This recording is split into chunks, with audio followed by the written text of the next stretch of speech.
What is up, guys? Welcome back to 2016, the podcast. Today, we're in my room because I didn't want to film earlier in the day, and I was like, sitting alone in my room. You know what? Let's be productive. Let's film a podcast episode. So, no, I'm not like leaning back in my chair, bad posture. I swear, it's just the way this chair is, and it fits me in frame well. I promise my posture isn't as bad as it looks. So today, I wanted to talk about 2016, obviously, but more about the idea of rewarding yourself. And more importantly, the crime of convenience. Now, I don't know if you guys know what that is, but a crime of convenience is basically like a 21st century, champagne problems, Oh my gosh, I'm hungry, so I go to McDonald's. Oh, I'm bored, so I'm at Uber Eats. Oh my gosh, I have video games at home, so I have something to do. It's basically this modern idea of us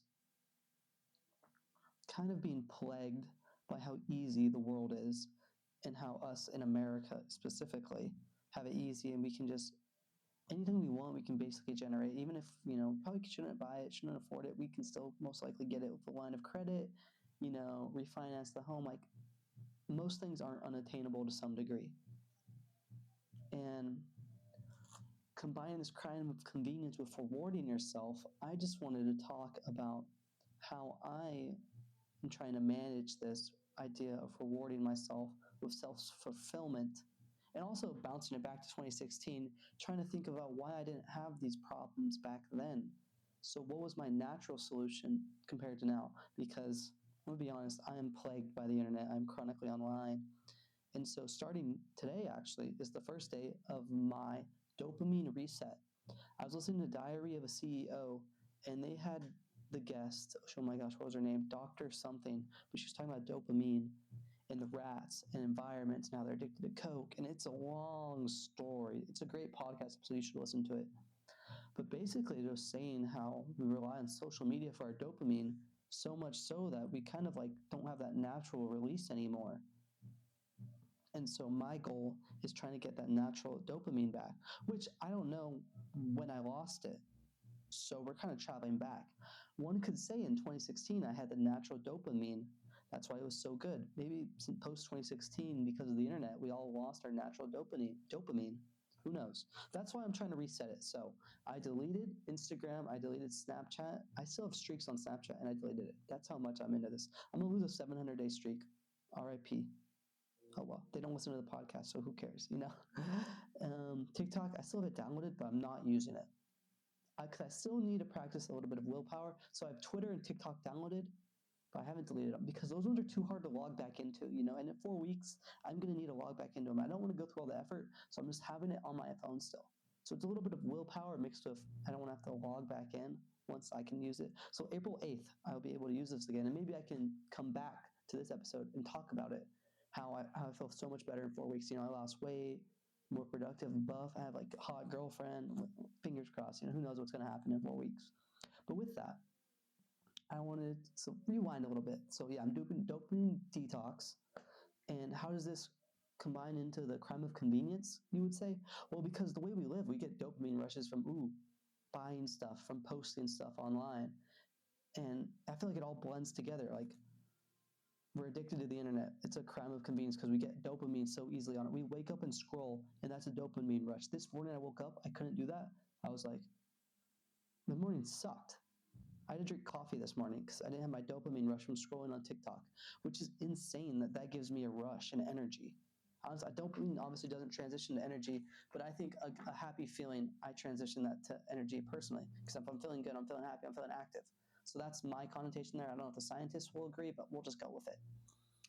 But so if we rewind back to 2016, we're thinking, what was our crime of convenience back then? Musically, Vine? Okay, kind of what we're dealing with now, but not the same. Vine limited you to 6 seconds. You only had 6 seconds to get that dopamine rush. Now, granted, you still could get it, but it was shorter and less, one would say. See, that's kind of where there's an argument for it, but let's just say it was less of a dopamine rush, so it wasn't as bad. It wasn't as stimulating because it wasn't a full 15 seconds. But we did have TikTok, but it wasn't like how it is today. So there's that. Pokemon Go. I still have Pokemon Go on my phone. I was going to use it today, but I'm like, no, this is stupid. No dopamine from it. What's the point?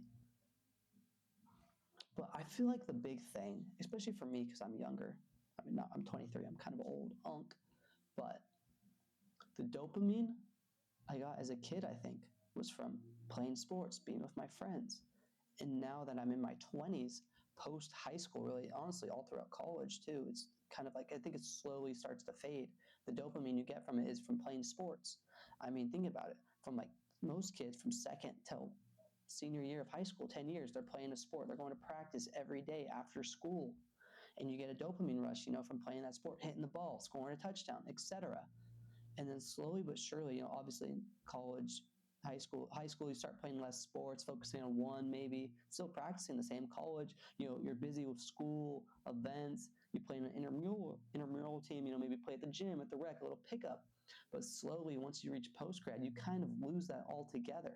And I think that's where, for me personally, my replacement for those 2 hours a day with friends was 2 hours a day online, where I'm with my friends still, because I'm sending them memes, I'm still connected, but now I'm getting this instant gratification. Practice ain't always fun.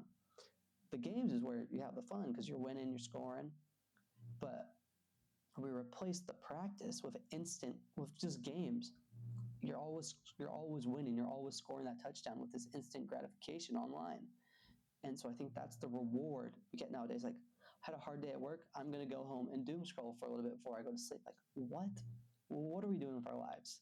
That is not a reward. You're literally rotting your brain away. Back in the day, you're a kid, you play good at a game. What's your reward? Maybe you get some video game hours. No, not really. Your parents got to go to bed. You're going to get McDonald's. You're going to get ice cream.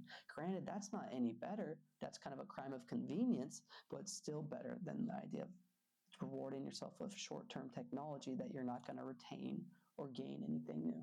Now, granted, I'm going to talk kind of scientific here, but I have no scientific value. But I will say one thing. I am not a scientist, but I am a great observationist, okay? I can see something and make assumptions, and I'm usually right. Like, I love experimenting.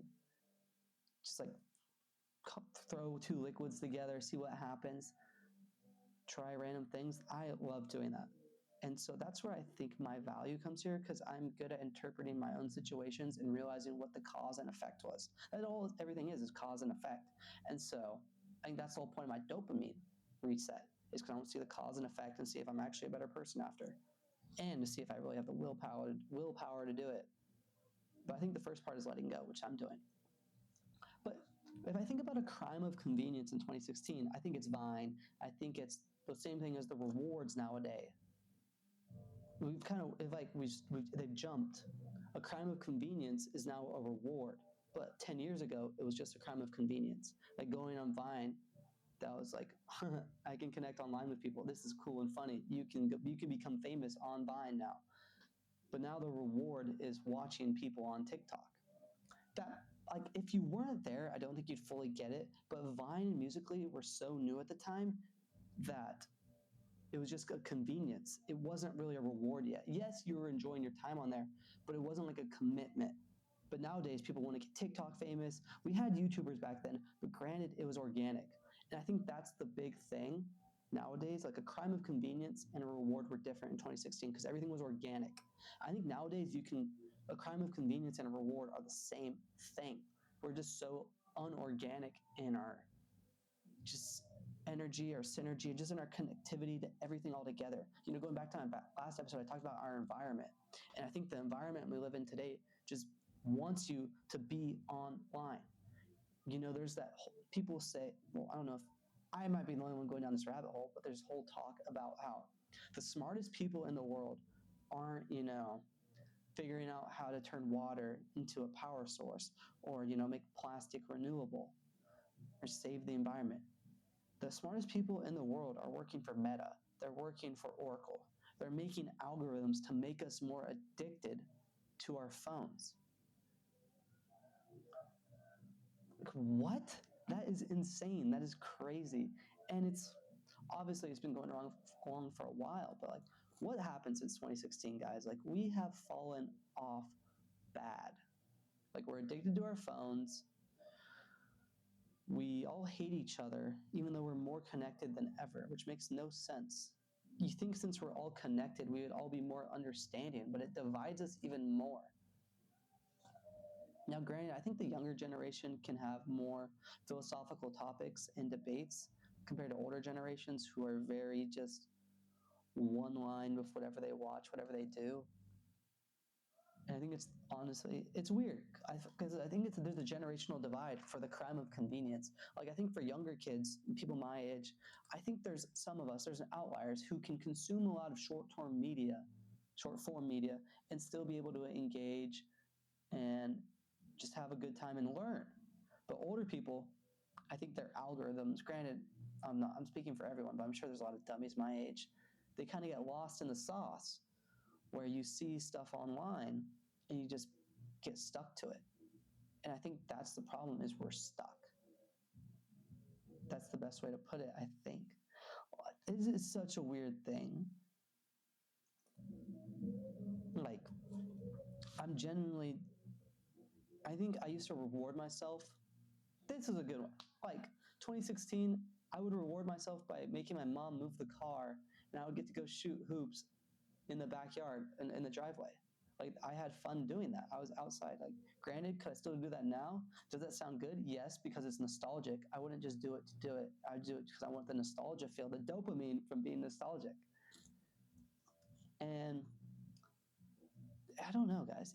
We're in a weird place. We're in a weird time where we are rewarded instantly on our phones for everything we do. And you used to have to work for stuff, you know. Back in my day, we used to have to, even in 10-year difference, it's insane. Like, you used to have to be on YouTube to be famous. You had to make like 10-minute videos. Then it was weird. Then we had this weird jump to Vine where you had to make 6-second videos, which I think is just as hard. I think it's just as hard to make a 10-minute video that's good as 6 seconds because you're so limited.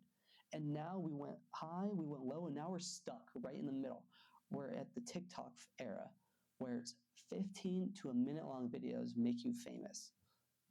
Or like on Snapchat, just a single picture, like Instagram, single pictures of you make you famous. What? That's terrible. That is a lose-lose situation. It is the ultimate crime of convenience because we found that perfect net where we get our attention hit and every time it's perfect. And you know what? It's always one scroll away. Vine? People talk about how good Vine was. You would see a lot of crappy Vines before you saw a good one. You had to work. You had to work to find your people. And that's another thing. The algorithms weren't great back then either. They weren't. The apps weren't perfect. Now they are. They are so good. Everything they've made is so good and it's so tailored to us perfectly that it's disgusting how good it is. The thing about 2016 is it wasn't perfect. It had its edges. It has wabi-sabi. You know, it wasn't perfect, but it was there. It's a crazy world we live in, guys. I'm videos at 13 minutes right now. And, you know, I feel like this is my reward. Making this podcast is how I reward myself. I talk to you, and I feel like I express myself in a way I don't really talk to myself ever. This camera brings something out of me, and I feel like I reward myself. And I think we confuse ourselves with this idea of like going to get canes, that's a reward. No. Yes, but no. There's different type of rewarding yourself, and there's different types of crimes of convenience. I think there's layers to it. Like food, water, going exercise, that's not a reward, guys. That's a living, okay? You got canes after a hard day of work? Okay, that wasn't a reward. That was just a normal day. Let's not romanticize let's romanticize life. Let's romanticize canes, but let's not romanticize it, the idea of it as a reward, okay? No, a reward is you writing in your journal, it's you deleting social media, it's you taking a step to a better version of yourself. That is a reward. And I think a crime of convenience is the opposite. And where I think we could include the canes because you had a hard day at work. So what are you gonna do? You're gonna go home and cook food. You already have the groceries. You have the stuff to make a good healthy meal, but no, you're gonna get canes. That's the crime of convenience. And I think the thing about a crime of convenience is it layers on top of each other. And like I said, crime of conveniences were around in 2016. So were rewards. But I don't think they layered like they do now. Like, boom, Canes. Boom, I'm going to TikTok. Oh my God, I gotta go to Instagram. You know what? Facebook Marketplace. You know what? Okay, I did all that. Last 3 hours are gone. Now I gotta go to bed. Let's play some YouTube. I'll scroll a little bit on Twitter while I'm watching YouTube. Like, guys, that is not a real life. I was a film major. I understand short form media and like how it's awesome. And I like making it personally. But like, this is not a reward. Like, I feel like a hypocrite because I'm probably gonna cut this video up in clips so I can get more views, more publicity. But we are cooked as a society if this is the way we want to move forward. Like, I preach about 2016 being the greatest year of all time. Like, obviously, there's plenty of flaws in it, just like everything. But I feel like nowadays we've gotten to a point, just in 10 years, which is insane. Society is so understanding of itself, but still so self-absorbed and so much self-harm that it's kind of scary that we aren't aware. Like, when I just saw a clip or something that talked about Snowden, when the biggest worry he had when he released all that news about the government was that nothing would change, and nothing has changed for him. The thing with social media nowadays is nothing's changing, even though we know it's bad for us. You know, our grandparents were addicted to cigarettes, and we're addicted to our phones. And we just don't see, you know, we don't see it now, but in 30 years, who knows? We're all going to have cancer from the electronic waves. Who knows? And we're just on a crazy path. So I know I kind of got sad there for a second, but how do we fix this? How do we treat today like 2016? I want you to think about, how did you reward yourself in 2016? I played basketball. You know, I went and fed the cows, and that was therapeutic for me. I think that's how I got away with a lot of things. I used to show cattle. And that hour or two after school, I had to go work cows, wash them, brush them, love them, feed them. It was awesome. And we didn't have phone service out there. Oh my gosh, we did not have phone service. It was amazing looking back on it. I couldn't imagine if we had phone service out there. I'd be such a loser nowadays. But because of that, I felt at peace. And so I think that's what you have to do, guys. You just think back. It doesn't have to be 2016, just a good time in your life. Like, how did I used to reward myself? Did I go to the movies? Did I read a book? Did I go for a little hot girl walk? Did I call a friend? You didn't just scroll and that made you feel better, okay? It's short term. You scroll and then you feel bad after, and you wonder why, because the dopamine rush you get from that scroll, because you want more of it. But guys, it's a portable cigarette. It's just like all the other bad stuff, you know? So figure out what's your crime of convenience and try to escape it slowly but surely. Try to find what your rewards were and what they are now, because the ones now probably aren't that good. So try to push back to something more organic and slowly find the best version of you, which was probably the you from 2016.